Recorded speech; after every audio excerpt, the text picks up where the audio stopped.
thing came out of the little stunt that was pulled Wednesday is that blue lives don't matter. I say this because 2 cops died as a result of the little melee that happened. Not only was the first cop killed with a fire extinguisher, but he was beaten with, of all things, American flags on flag poles. And one of the flags that may have been on the flag poles is a Blue Lives Matter flag. And if you look at some of the videos that were posted, you will notice that people were carrying Blue Lives Matter flags, and they had Blue Lives Matter patches on their uniforms or whatever it was they were wearing. And they were in a melee that resulted in the death of 2 cops and the severe injury of one who got himself crushed between a door trying to protect the Capitol. So this myth about Blue Lives Matter just got blown out of the water. And there's something else I thought rather interesting. Now, this picture was put up on a Conspiracy Nuts social media account a while back and said that this is a plot to pin this melee on QAnon and that it was fake.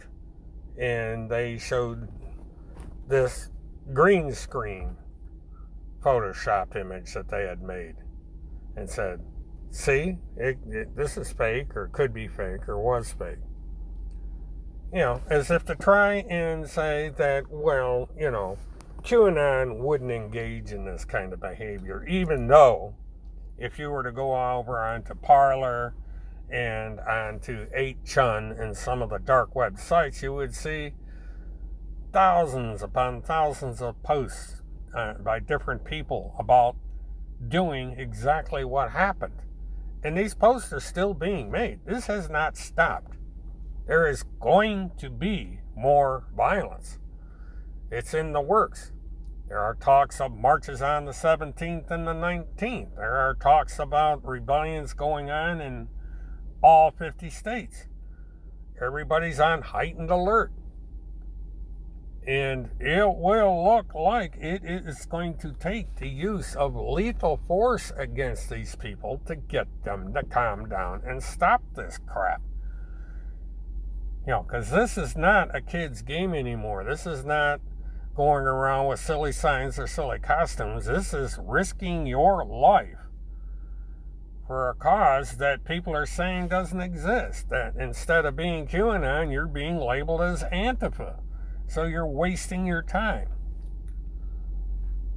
But I guess it's going to take some dead QAnons and some of these children running around pretending that they're I don't know what to put a stop to this nonsense. Because people are going to have to wake up to the fact that Joe Biden is going to be the next president of the United States.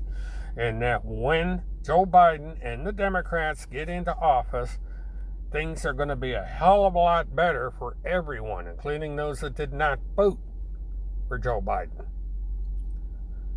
And 4 years from now, when people see how good it was, maybe they'll vote Biden in for another 4 years, or maybe even Kamala Harris if Biden decides he wants to be a one-term president. Who knows?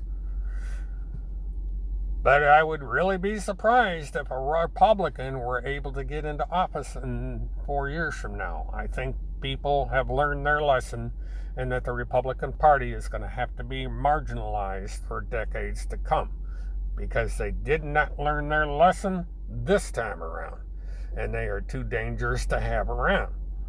Now, if you don't like my stand on this, that's tough shit. But truth is truth.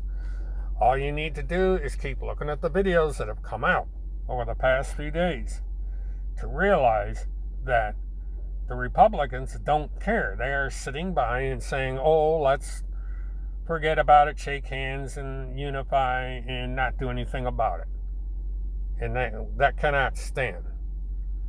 This was an attempt to overthrow the government of the United States. This was an attempt to install a fascist, a dictator, a one-party system in this country, and we simply cannot have it.